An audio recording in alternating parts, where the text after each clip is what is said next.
I mean, I can't be expected to control everything. It's a fast countdown too. It's not 1 number per second. It's ready, set, go. All right. It's showing up on Substack now. All right, so we have a Substack. We do. And people. Oh, people are even joining. Yeah. I find that amazing. I find that very amazing. I'm just waiting for the YouTube one to catch up. I mean, it's live.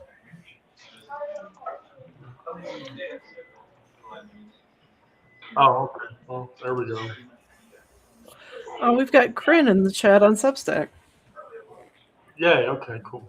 All right. Hello, everybody. Welcome to the Deep Exhale. For this week, we are going to hope Brandon comes into the session because Brandon is a band An integral member. Yes, an integral band member. Brandon's the bass player, I'm guessing, or maybe the drummer, but we can't live without him. I just have to say, I wanted to play drums when I was younger, and I was told that drums weren't an instrument. What? Yeah. You were told? Say that again. I was told that drums were not an instrument. Drums are not an instrument. That's not an idea that I participate in holding, but how can drums not be an instrument? I mean, oh, we have Frosty McGillicuddy, by the way. Cool. I should point out that in an earlier point of this week, Frosty McGillicuddy indicated that they love my posts because they're uplifting or whatever. So I hope we continue in that trend. Frosty, I appreciate that you came by. So on the Deep Exhale today,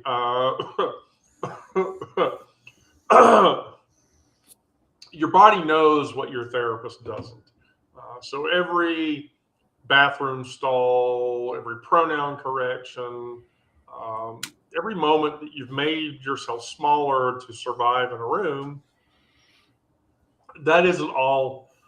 It isn't about healing like they're whole and you're broken, because they're probably just as broken as you are. It's about honoring testimony to your nervous system to keep things going.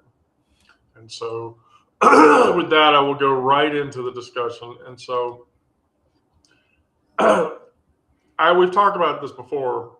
The body keeps score. The body remembers before the mind even understands. So when your chest tightens when someone stands too close, or your jaw clenches at certain vocal tones, or you flinch before you understand why, that's not weakness. That's your nervous system doing exactly whatever trauma it is that you had trained it to do. You catalog threats, you prepare for impact, it keeps you breathing. The body doesn't give a shit about your rational mind explaining that you're safe. You might not be. It remembers when X happened and you had to hold your breath. It remembers when Y happened and people didn't use words in the way that they should. Going to the doctor and it felt like an interrogation. Your muscles carry maps of every moment where you had to shrink or perform or disappear or whatever. And trauma lives in that tissue before it even becomes a narrative. So shaking hands, the exhaustion, the lack of sleep, nightmares, having to engage in the use of illicit substances to put you to sleep because you can't go to sleep naturally. No, I have no idea what that is like, but really, I do know what that's like. Those are all testimonies to your body keeps giving when your mouth learned it wasn't safe to speak. And so in this, and I'm going to quote Tourmaline when I say this, the body isn't a site of memory, is a site of memory, and we carry our histories written on our own flesh. And so to this, I have to tell myself, I had to do this week because got on the train one day and to come home from work. It was on Tuesday, I think, Tuesday or Wednesday. And I just, like, every time I get on the train, I sit next to a door and I shell up and I try to look like not talkable to. And as it turns out, what happened was a woman approached me and started talking to me. And I always have this guarded sense of self when shit like that happens. And so finally, she just asked me, she says, your head adornment is really cute looking.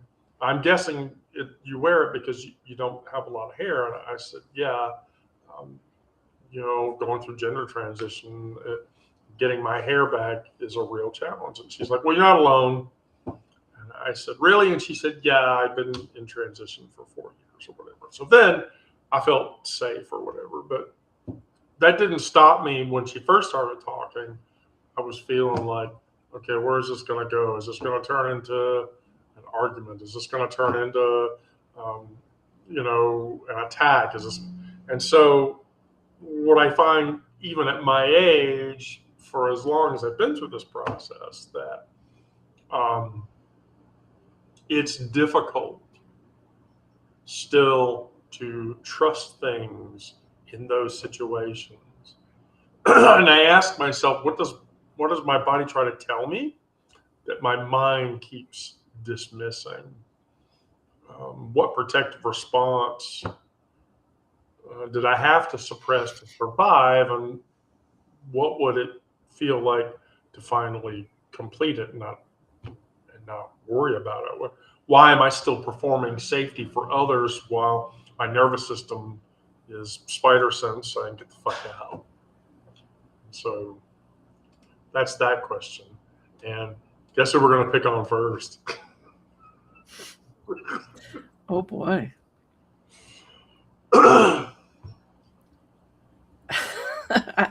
I don't even know how to lead into this, really. Oh, I can tell you exactly. Yeah?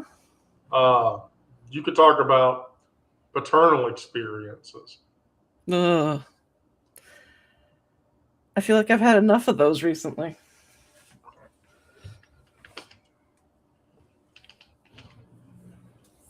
Paternal or maternal? No, paternal. Oh, boy. All right. Because I know you had to emotionally monitor with him a bunch.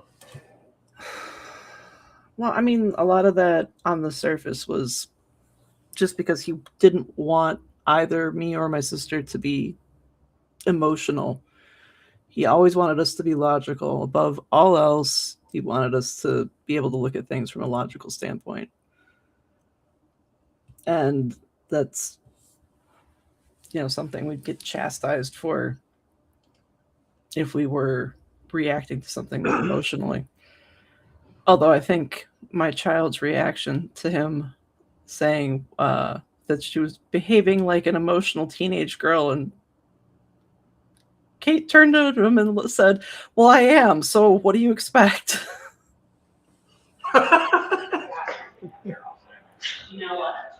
And I was just like, that's one of my favorite memories of them interacting.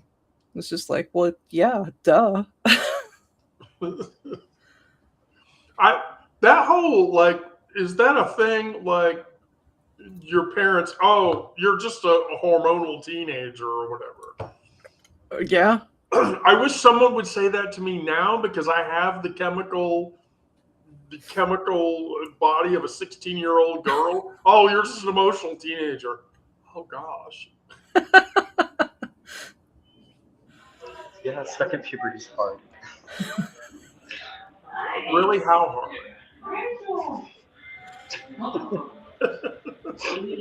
You're still in second puberty.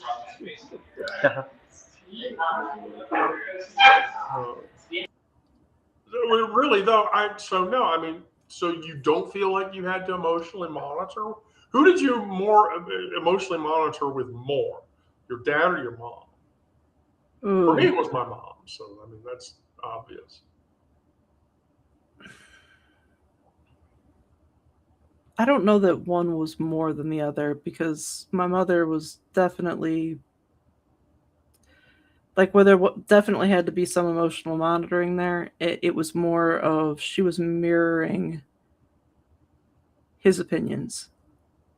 Right. And now that his opinions are a moot point,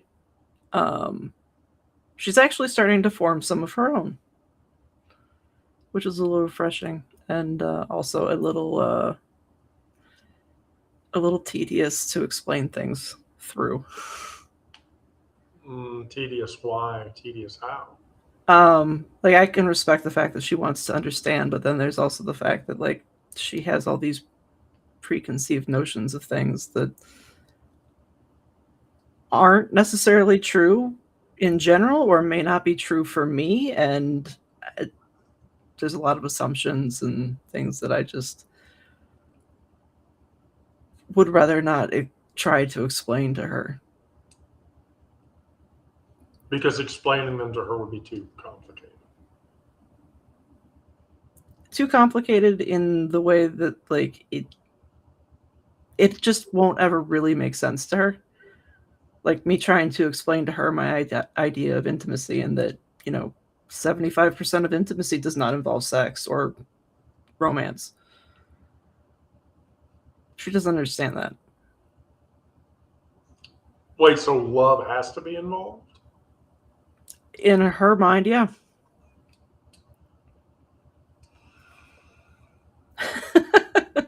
Yeah.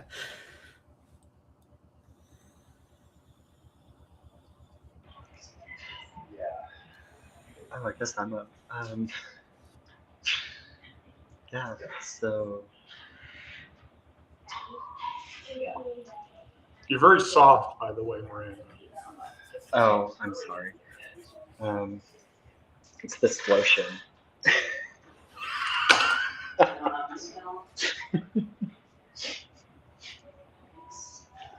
Oh my god, I'm so tickled. Yeah, so like talking about how like the body tracks trauma and stuff. I have had a couple experiences lately at my local park where I walk my dog of transphobes harassing me. So, approaching me, calling me slurs, and it really,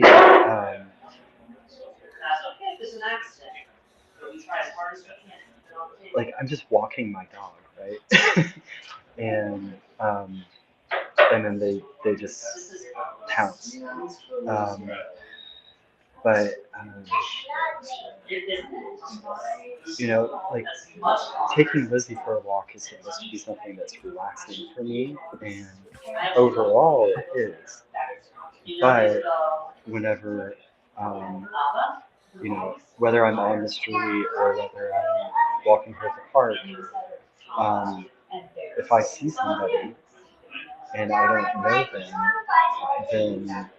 then my guard has to raise immediately, and I have to do all of the situational awareness stuff to see if that person or those people are going to be a threat in any way. And so I've noticed that my body takes that on in like the way that my back tenses out and the way that like What happened?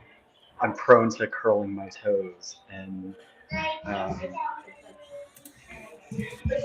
so it's definitely like a whole body reaction, just the need to be situationally aware.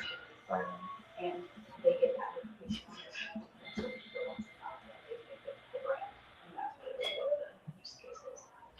Yeah, I mean, I think you're pretty much right.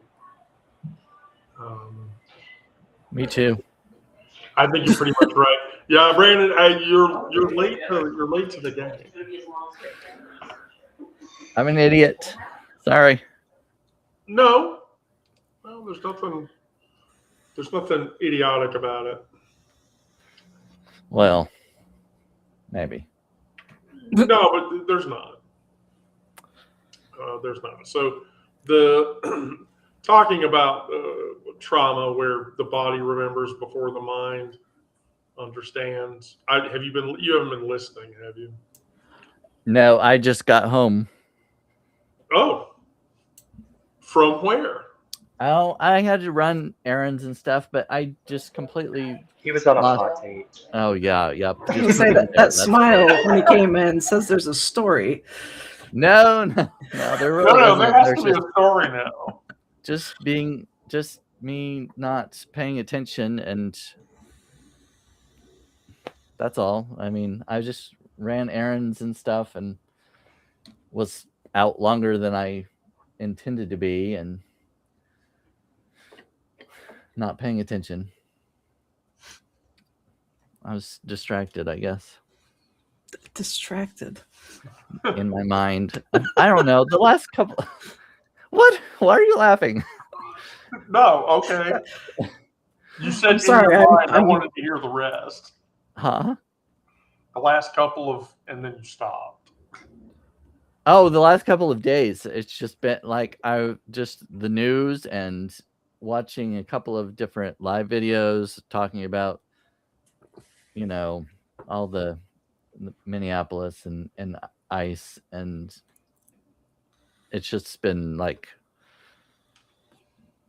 I don't know. I don't listen to watch a lot of news, and because it just really, sometimes it really gets to me. And so I try to moderate how much I take in and all that. And the last few days has been a lot. It's been a barrage.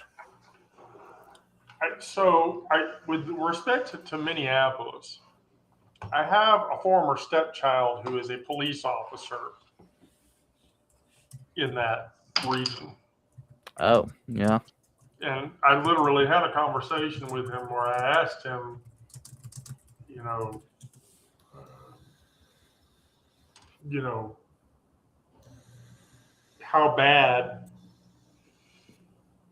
bad is it there? And he's like, well, it's like this. And when he told me that, I was like, well, fuck. So it really is as bad as we think. And he's like, I would say that it is. And they say it's going to get worse. And so, not to go into a political discussion necessarily while we're talking about trauma and survival, but, it's gotten bad enough now that there are members of the GOP who, for instance, are trying to sway Trump away from citing the Insurrection Act on the state of Minnesota. And so, and there's even GOP senators and House members who are saying, okay, if Trump invades Greenland, we will support impeachment. They keep drawing lines in the sand, and he steps over them, and then they draw a new line. I don't trust any of them. Right. This is there's a Bugs Bunny cartoon where Bugs Bunny's standing there with Yosemite Sam, and he tells Sam, I dashed you to step across this line, and he steps, And then Bugs Bunny draws another line, and Yeah. I dash you to step across this line. Well, what happens when we finally get to the cliff and Trump falls off the cliff? That we need to hurry up. I was listening to a conservative news program, and what they were saying is a lot different viewpoint of Minneapolis and what's going on than the what probably is reality. Right.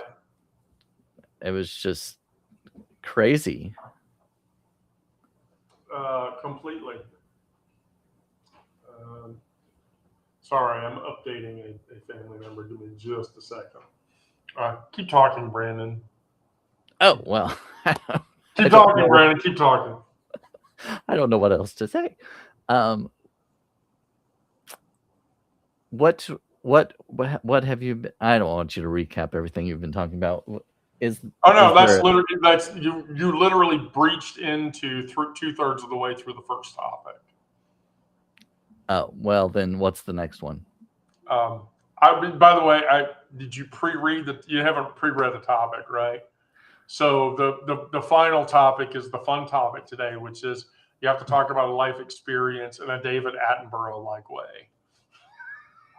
And I totally wanted to see how you would react to that. Do I know David Attenborough? Are you kidding me? Really? I can't say that I know the name. Like, I'm familiar with the name, but I have no idea who to connect that to.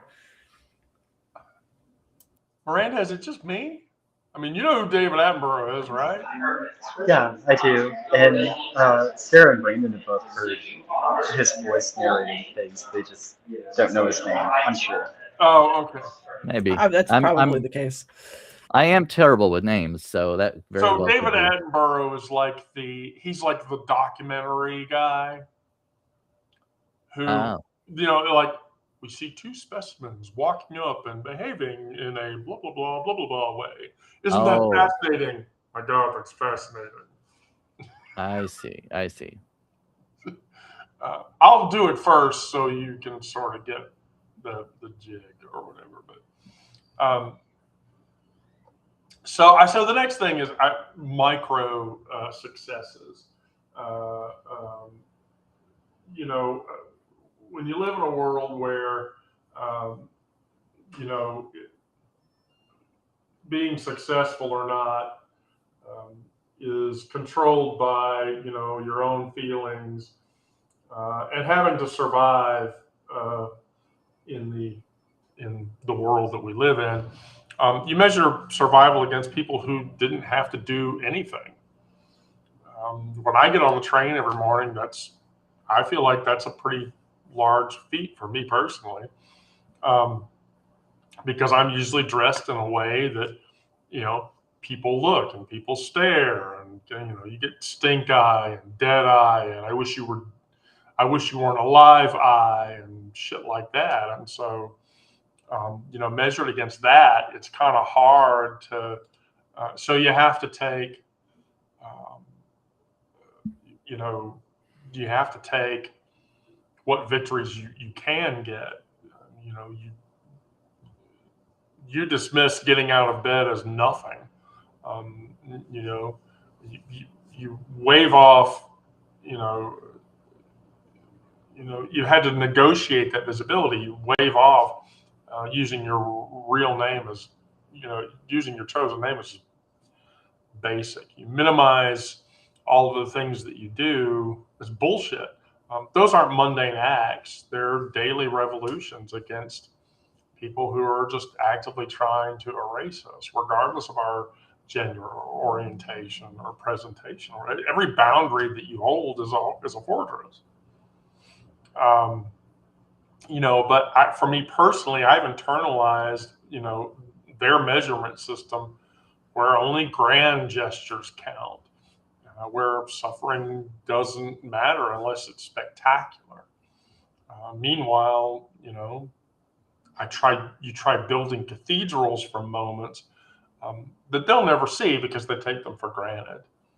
Somebody that calls you Wendy when they hand you a cup of coffee in a coffee house because you told them that's what your name was. Um, you know, um, and they'll never actually see that. Um, I should say, and again, as I do, Audre Lorde, I am deliberate and afraid of nothing. That's the mindset that, you know, we have to have. I mean, you take small victories. You know, every time I keep a victory journal, every time somebody says my boots look cute on the train, or every time a coworker comes up to me and says, "You look really good in that dress, and you should keep wearing that," or any other positive affirmation that I get. Because when I go over those later, then, you know, my life doesn't feel as complicatedly sad or depressing. Um, you know, as a trans person, that's a hard thing.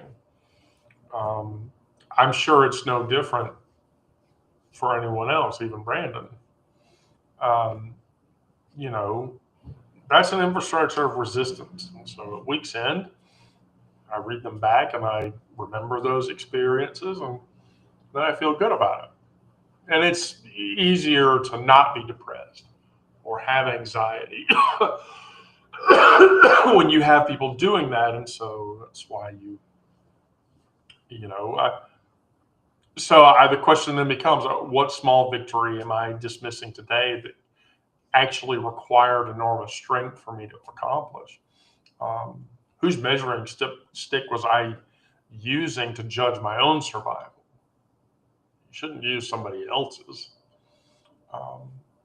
What would it mean to honor whatever daily courage I go through? And if I celebrated my micro victories like they mattered, what monument would come out of that as a result? You know, so, you know, they say baby steps. So I'm going to pick on the late boy. I knew it. Well, I feel like all of my successes are micro. Why? Okay, now I have to ask why. Oh, I don't know. They just I just don't. A lot of times I don't see them as very large. Because you're Today- measuring them against somebody else's method of Yeah. measuring. Bingo. And, Bingo. and also, you live your life every day, so like sometimes the micro victories add up over time to a big victory, but it's hard to see the bigger picture when you're so close to it. Well, let's see. Let's start at the beginning of the day. A day in the life of Brandon.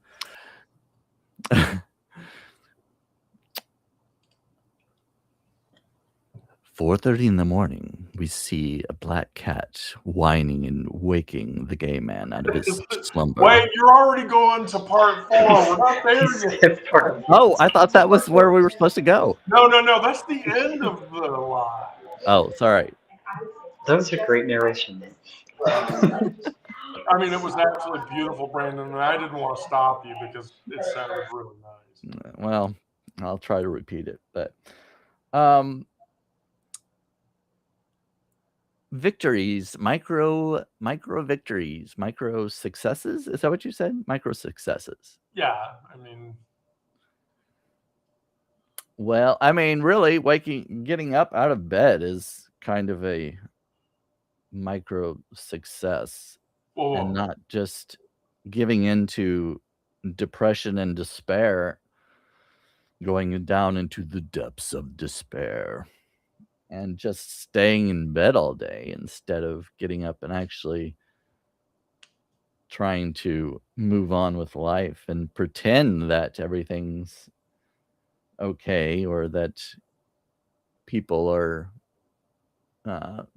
want to hear your mindless blathering and jokes rather than take things seriously and watch the news. I would tell you, Brandon, that you would probably be shocked, but I'm sure that there are people who listen to you or read the things you write, and I think you would be shocked at who is inspired by those things. I really do. I do take when people do comment and say things, it does feel really good, and that's one thing I had to get used to when I started writing online. Not a lot of people are willing to take the time to comment, and to click the like button sometimes is kind of a chore. It's like, Right. just click. It's just click the heart. Right. Come on. Right. But I digress. We'll just not go into that part. But when I do get comments and things, I do count that as a success, or to say that your story touched me in some way, or that I could relate to what you're saying about, I don't know, your dead boyfriend or something like that. I don't know, just whatever it may be. But wait, so did you meet the guy yet? Oh dear. Well, no, not yet. Oh, Not yet. We're still negotiating times and days and things like that. Okay. I really want that date to happen, by the way. Well, I'm still planning on it. I don't know how it'll turn out, but so I guess, okay, there we go. There's a win. There's a micro success that I've actually been online and talked to someone, and they, in their demented state, have agreed to meet me, and we've decided to have a date or a meeting of sorts. It just, it hasn't happened yet, but we're still talking, and he hasn't ghosted me or vice versa. So that's a micro success. Right? Yes, it is. Okay, I still have a lot of background noise, so hopefully you can hear me okay. So, as far as like micro victories go, I was thinking about, Brandon said that sometimes people read things and not even put a heart on it, so it's hard for us to know really who is reading what we put out there or how it's influencing them. But I had a friend a couple weeks ago text me out of the blue and was like, hey, we haven't talked in a while, but I wanted to let you know that I've been reading your stuff, and it's helped me understand trans people more, and it's helped me in arguments that I have with my conservative parents who, have bought into all of the propaganda. And that was like, that really meant a lot because,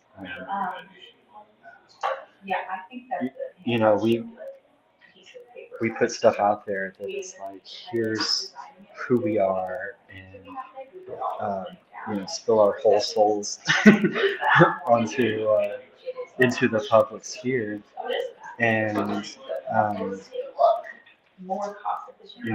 like from a political standpoint, we really need allies to be speaking up and defending us when we're not in the room. But it's hard to know if people are actually doing that, unless they tell you. And so that was really encouraging. for me to hear that from my friend, and made me like I've had so many doubts um, about my writing and what I do, and knowing that it actually matters to somebody, and uh, that what I write like connects us more as friends, meant so much. You know.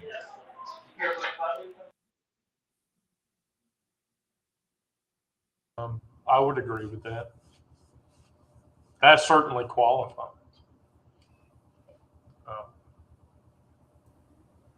Yay, I get to unmute. I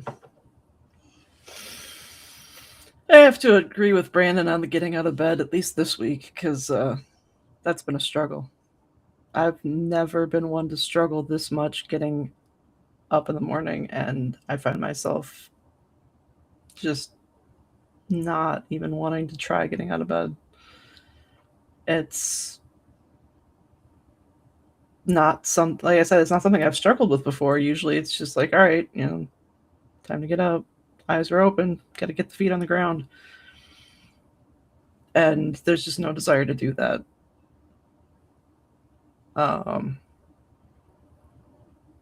So yes, every day that I'm able to wrestle myself out from under the covers to actually face the day at a reasonable hour is a success.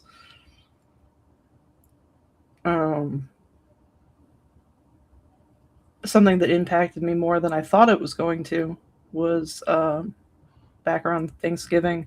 I had sent links to some of my fiction to a coworker because she loves to read. And when I told her that I was writing some dark fiction, she's like, "Ooh, I'm intrigued. Let me know where to find it." I didn't realize that she was going to go and read absolutely everything that I have ever written. And so over the Thanksgiving break, I get a text message saying that she had finished reading the first one. I sent her the other links for the other 3. And then after Thanksgiving, before we're back to work, she admits that she went ahead and read everything and thanked me for the opportunity for her to know me better. And we had a discussion about like the domestic things that are going on, and if I needed support because she's been through a divorce and stuff like that. So emotional support, guidance, whatever. And it was an unexpected victory, I would say, because most of the people at work don't know anything about what I'm going through internally or externally. So to be unexpectedly seen and it not be negative I'd call that a victory. What are you going through internally or externally? I mean, externally is the divorce. Internally is finding out that I'm queer. So, to put it briefly. I bet other small victories is like, the other day I actually cooked dinner instead of getting takeout. That felt like a significant small victory.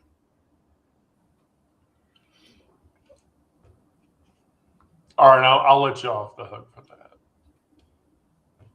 I'll let you off the hook. By the way, does everybody note that I changed your titles to your domains? I think that works so much better. Oh. That way I don't have to run the marquee at the bottom and everybody knows who's talking. So we do these things and you have to make space for your ability to react emotionally. Emotion builds up, and if you internalize it enough, like some of us do, you reach a critical point where you're not gonna. It's just I can't contain it anymore. And so you hold it together until you can't. And then you explode or you implode or you disappear into whatever numbing agent is closest.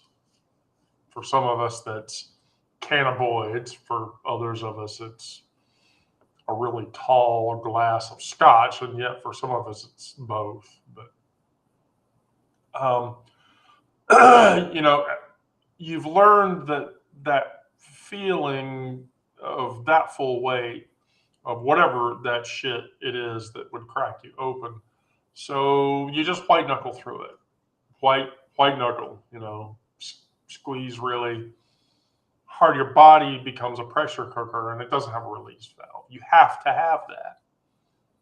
And so the steam has nowhere to go when panic hits. As a person who suffers from panic attacks regularly, because my emotional state builds up so much, you know, and yet I live in a world where everybody, or most non-queer people around me, is like, you should just deal with it. Everyone else isn't navigating daily microaggressions, and systemic erasure, and the exhaustion of translating myself to other people for survival. My nervous system isn't dramatic; it's drowning in the shit. And so you need controlled releases. Caring for myself is not a self-indulgence. It is self-preservation. And that is a sheer act of political warfare. And so you have to find releases that let intensity move through you without harming other individuals or yourself in the same capacity. Screaming in my car, hitting a punching bag, writing letters to myself that I will never send, writing letters to people that I will never send, sobbing in the shower, which I do a lot, where no one can hear or be aware of the fact that I'm crying because I'm in the shower. But you have to create when shit gets unbearable, you know, spaces. You know, you pick up the pen and start fucking around with the pen to make the anxiety go away. Smells and music and, you know, trip as many senses as you can all at once, and that causes the panic to go away because it resets your brain.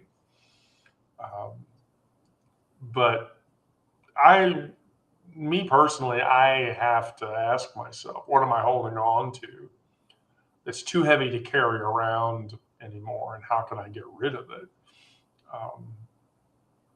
Where could I release pressure in doses instead of waiting for it to just explode and turn into something larger?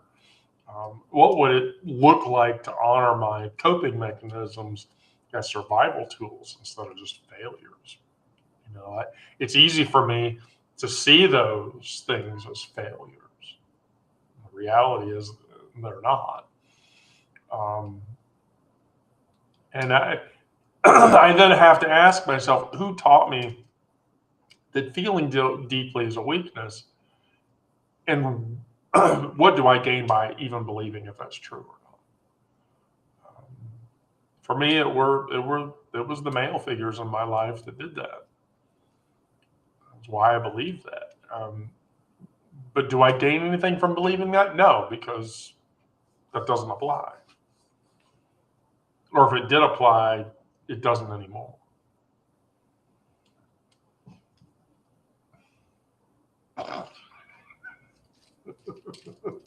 Yay.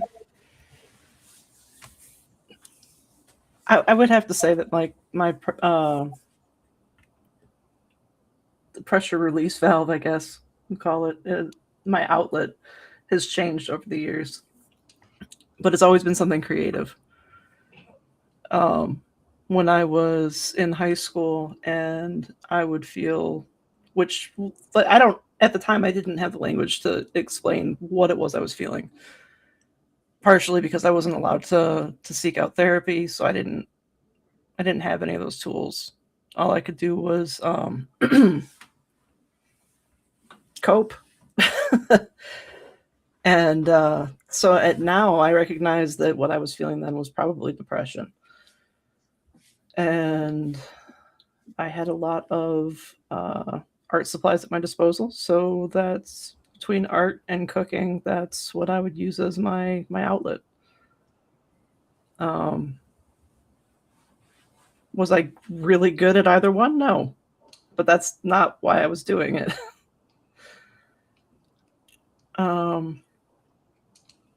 Now I'd say that like the bulk of the things that I've picked up as hobbies have kind of become what I go to when I need to kind of tune out and recenter. And I mean that's, anything from the mad scientist stuff to, the gardening.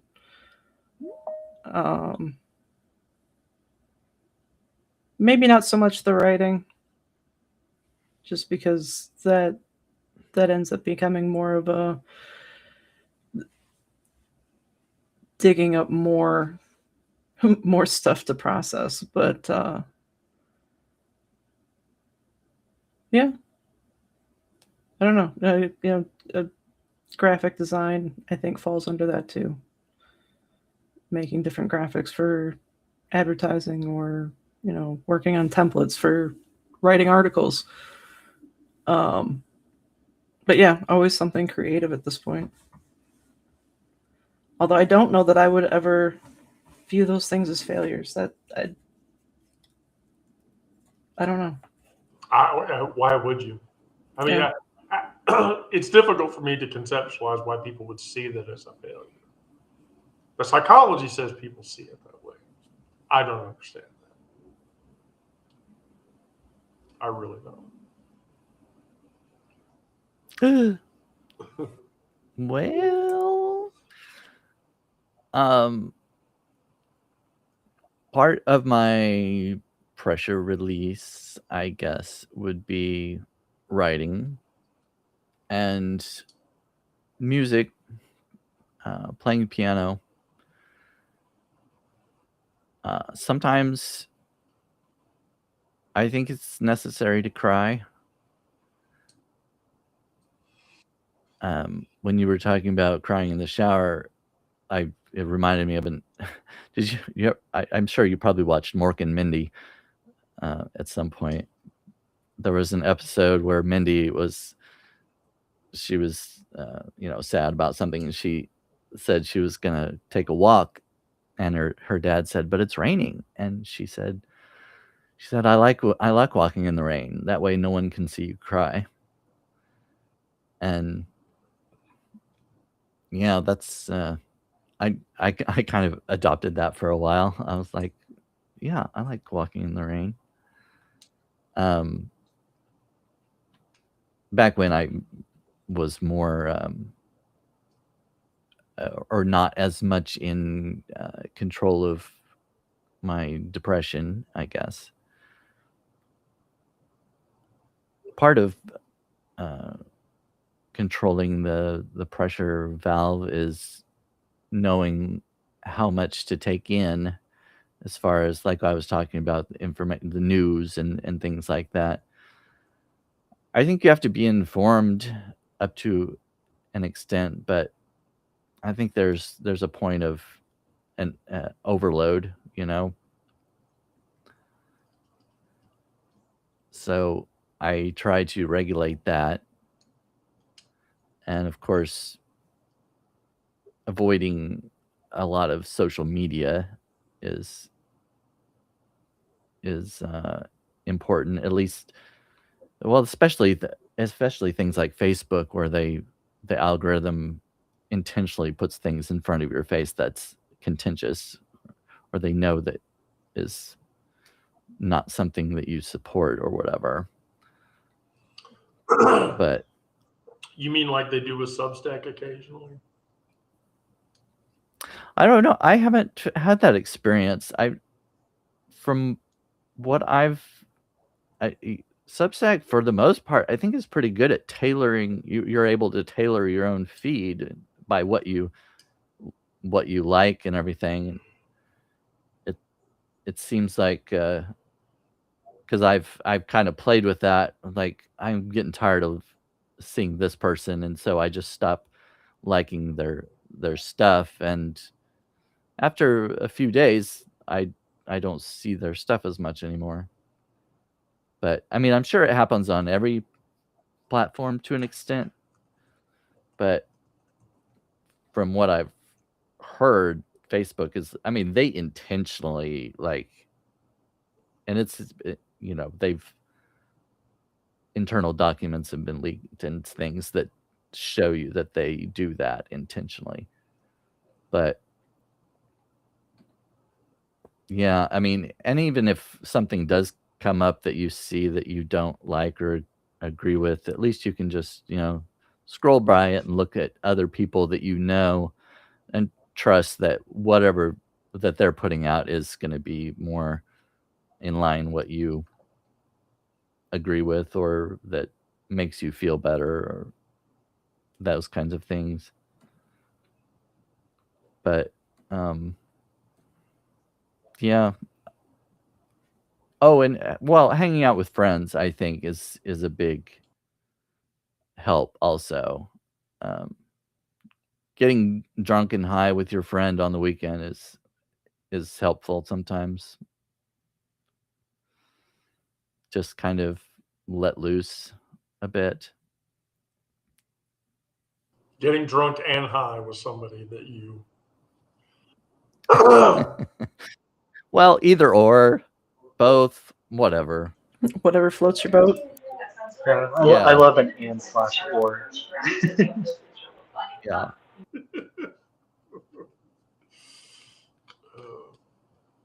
I'm going to make Miranda talk. Okay. So, for me, like, my coping mechanisms have changed drastically as I progressed through my transition. Because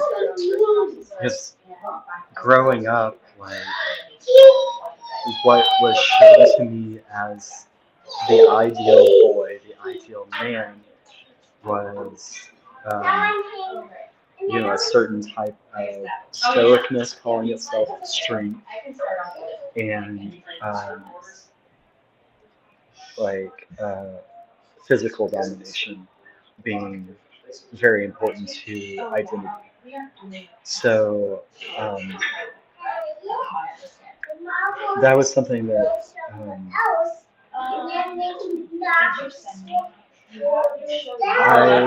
I poured myself into sports to kind of meet those goals that I inherited. So much so that I ended up tearing up my knees playing tennis as a teenager and having 3 knee surgeries before I was 21. But there was always the do more, work harder, train harder, prove yourself on the court, prove yourself on the field. And so I've really focused on moving from that sort of prove yourself externally idea and prove yourself by what expectations are of you, and trying to cope with things by like being kind to myself, being authentic to myself. So my writing poetry definitely helps with that. It helps me sort out what's really on my mind. But also the things I do to take care of other people are very important to me, in that they kind of hook around and help me take care of me. So, lately I've been posting more on social media about the meals I cook for my family. And part of that is like, that's just good social media content, right? But, for me, it's like that experience of caring for my wife, caring for my children, showing them what care looks like from me helps me take care of me, care for me, think positively about myself.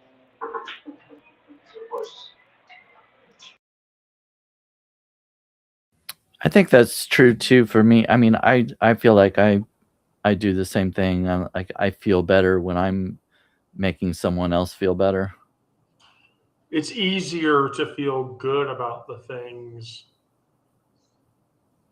that you're dealing with when you can, when you do things for other people, and then it becomes more obvious to you. Early in my transition, I loved cooking a lot, and I used cooking to cope with my stress and my panic. And so I made a bunch of food, and then I realized I couldn't eat it all. So I was inviting people over to my house on Saturdays, come to my house and eat free food. And watching people enjoy that was itself a coping mechanism for me personally. So yeah, I would agree.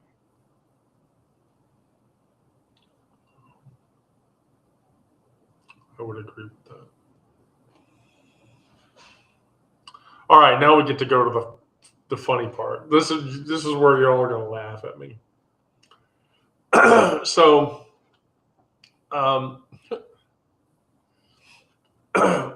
approaching life from a different perspective. Now, right. By the way, I need to put something in the chat for everybody to see this, because there are apparently people that don't know who this is. Not naming names or anything. I might have gone and looked up a video. Oh, I should have thought about that. Because there are people that apparently do not know who David Attenborough is. And I'm sorry, I'm a higher educated person. It's difficult for me to imagine that there's literary people that do not know who he is specifically. But are you saying I'm stupid? Is that what you're saying?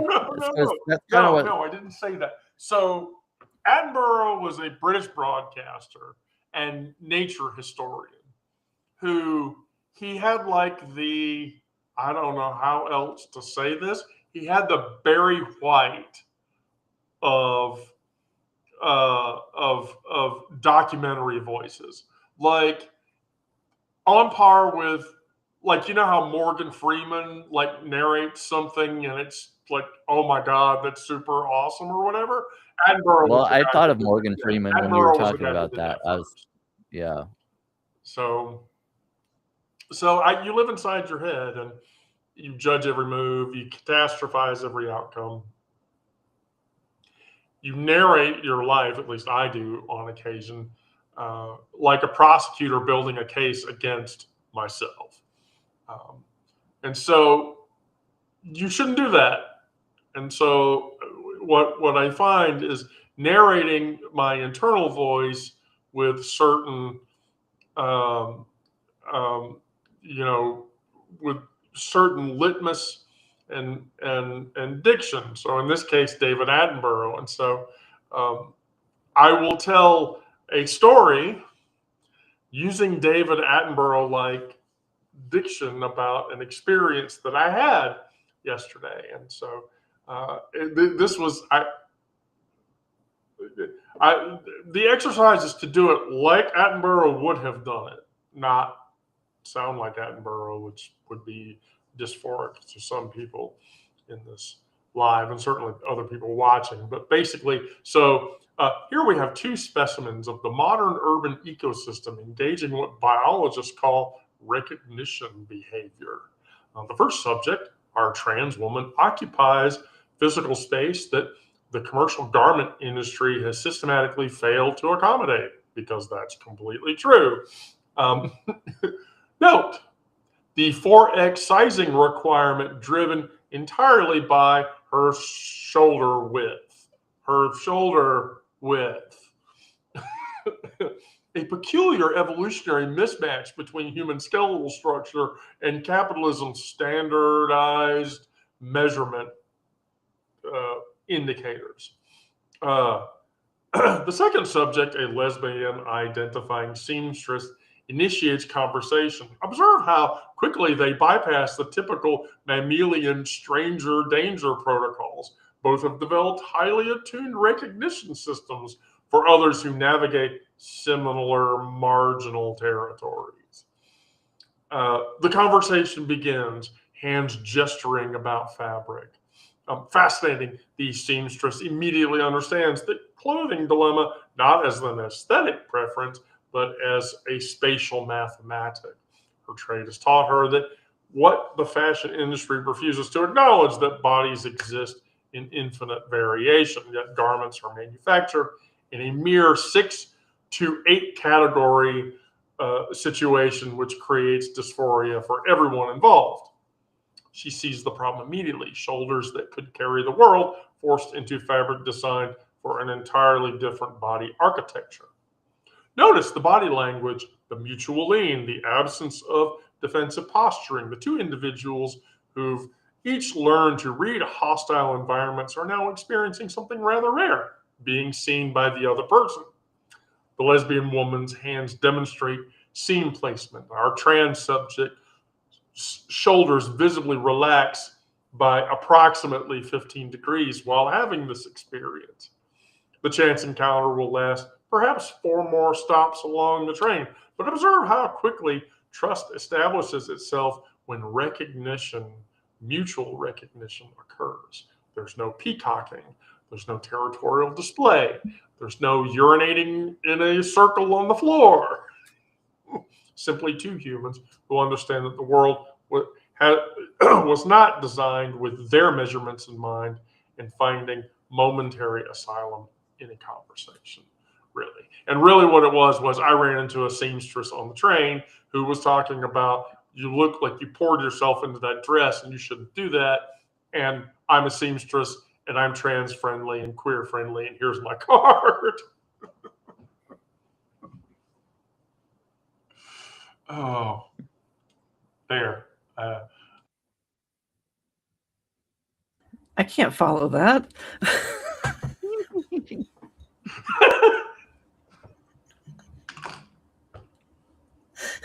I literally have nothing. I feel like I needed a week to prepare for that. Oh. Tell them about the lunchbox. Oh, geez. I can show them the picture. Well, wait, I don't have my phone up here. You're lucky. You're lucky. I don't have my phone up here. I mean, I'm the one that took the picture, so.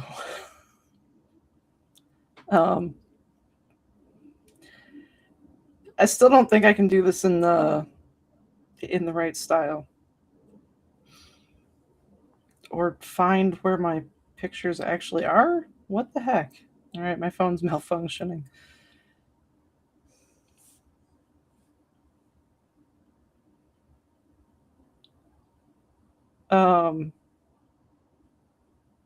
Yeah, where did I even? All right, there it is.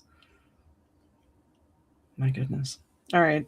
I don't know if I'm mirrored or not. I think I am. How do I fix that? Hold on. So while I was at work, my buddy Kyle went to go get his lunch. And he comes back and he's carrying this cute little white lunchbox. Not something I expected him to be carrying. He sits it down on his desk, and in large print red letters, it says human organ for transplant. I don't know if...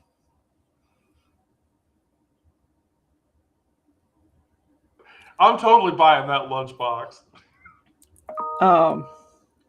So yeah, he uses that every day for work. And he tells me a story about how when he went to go pick up prep documents for me from our repair garage, the lady that runs it evidently had seen it, and the next day she's like, I want to ask you something, but it might not be any of my business. And she's like hemming and hawing about asking him about this lunchbox, and finally gets it out. And so he explained to her that he had gotten it at where did he say it was? Something to do with props or something. But he got it when he was out of town on some trip. And yeah, so that's the lunchbox. But on the bottom of it, it actually says that it's not intended for transporting human organs, which I thought was entertaining. I had to put that. I feel so let down.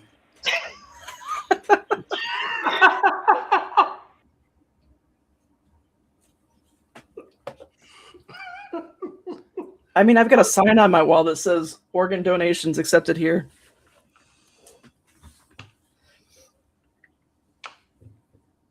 That was not the literary masterpiece that I was quite expecting. I told you I couldn't follow that. Oh. I am not infused enough for creating literary masterpieces. Oh. So really, what was your? So now I'm just going to ask you, Brandon, so that you don't have to think about it. So really, how was your last conversation with the mystery guy?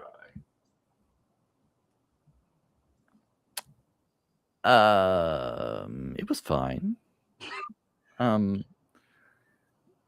We had talked about meeting last week, and it didn't work out, and then, well, we've just gone back and forth about different times and stuff, because he lives farther away, and so we kind of have to meet in the middle somewhere, and still, it's not just 10 minutes away, so gotta plan my day around that kind of thing. But it'll happen one of these days, sooner rather than later. Oh, try to have confidence. If you're talking to this person still, and you haven't been ghosted. By the way, your deep voice sounds really sexy. I'm gearing up for my documentary. Yes. Okay. Well, there you go. So, please continue.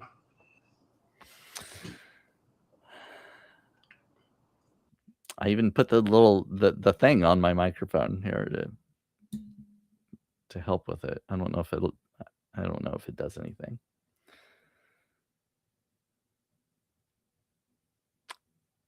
Here we see the quintessential gay man in his natural habitat, in peaceful slumber. His homosexuality or gayness is prominently displayed by the satin eye mask he dons upon his sensitive pupils. His beauty sleep is rudely interrupted, disturbed at the ungodly hour of 5 o'clock in the morning by the whiniest kitten you have ever seen. The cat requires sustenance. He cannot wait until most humans get up 7 or 8 a.m. No. We must awaken the master, the master, at 5 a.m. The gay man stumbles out of bed, rips off the satin eye mask, blindly groping for his robe. As he stumbles into the kitchen, he opens the door for his other cat, who is waiting to be let in. He stubs his toe, lets out an expletive, before going to the refrigerator to get the can of cat food.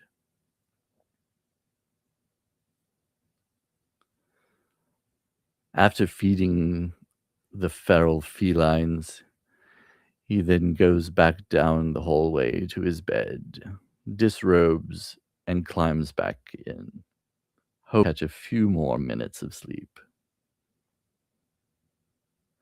Sleep, however, eludes him, and so he tosses and turns, and finally gets up and makes his morning coffee. The coffee does not come soon enough. He checks his phone and sees dozens of notifications, but cannot read through his blurry eyes. He pours his coffee and sits down in front of his computer and begins his day, as he does every other day.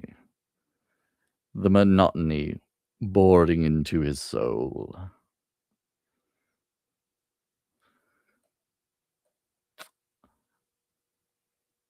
I can't think of anything else.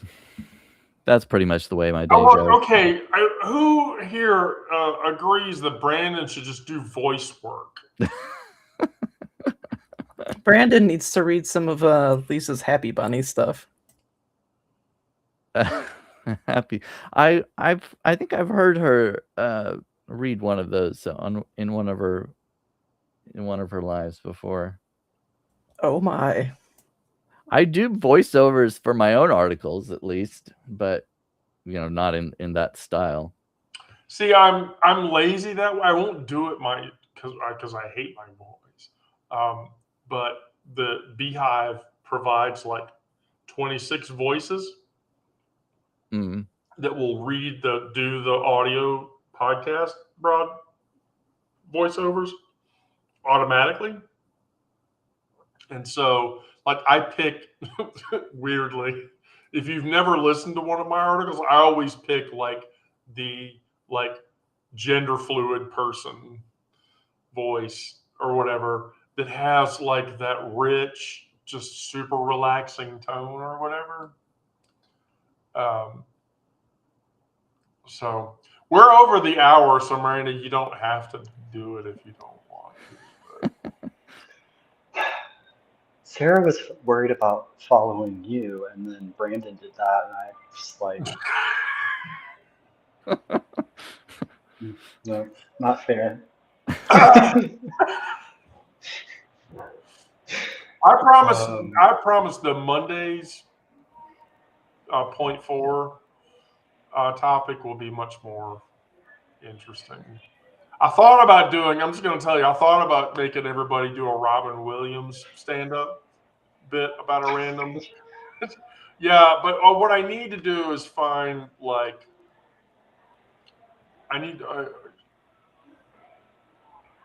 who's a good, funny, queer comedian that everybody's heard of. Right. So I don't know. So I promise next week on Mondays, Deep Exhale, it'll be more interesting. If there's something creative like that, I need time to prepare because I cannot just pull that out of my ass. Why not? Brandon did such an amazing job. I did think about it though beforehand. Brandon did such an amazing job. I can't. I'm not that quick on my feet. I don't know what to say. Well, my day didn't get far into it before I ran out of things.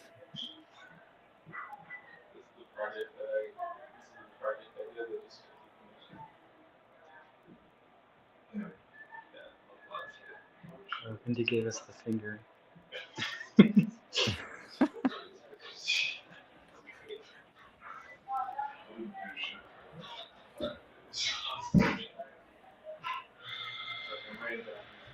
We got the hold on finger, not the normal finger. There we go. There we There's go. The day's not complete. I literally, there's a fucking outage happening at work that I'm not included in, by the way. And I don't want to be, but people are asking me questions. I'm like, fine, okay, here, throw this switch, hit this lever. Yeah, they're trying to loop you in. Yeah, I'm trying to. So in closing, I'll just say this: in the calculus of survival, all of this stuff serves a critical function. The subject that will carry this interaction forward, proof that comprehension exists somewhere in that noise. So a seamstress on the train, or this micro victory or that. It all carries and continues that trajectory, and the ecosystem absorbs those transactions of dignity as much as it does those transactions of negativity. And we find a way to mold that all together so that we get through from point A to point B. Because really, that's all any of us is trying to do, is get from point A to point B.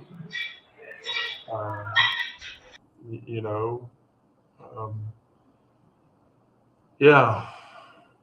Does anybody have anything else? Whew. I'm still a little hot and sweaty from Brandon's talk.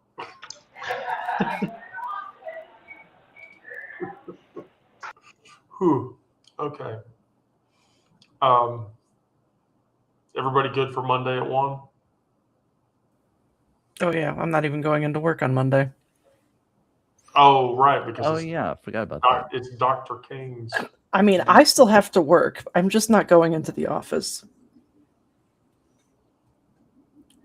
Well, maybe Trump will implode on himself over the weekend and things will get better. Yes, Brandon, we need to just hire you to be like the narrative voice for every person, and you'll make millions of dollars. Oh, I don't know about that. Yeah. Julie says Brandon can narrate my life anytime. Yeah, that's right, Brandon. You can narrate. Oh, I don't have the Substack chat up. I don't even know what's going on there.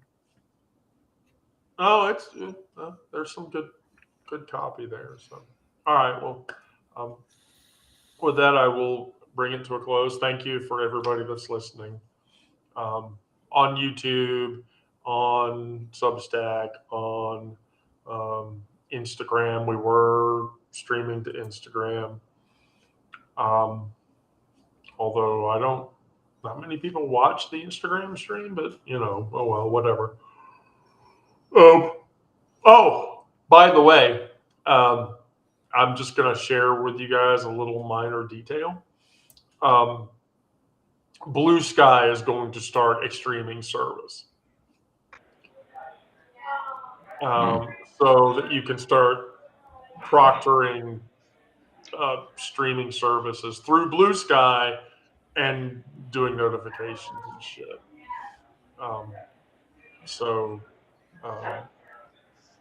Yeah, they want to catch the exodus from TikTok whenever. Yeah, so right, so I was gonna Right. say it's about time they start catching up.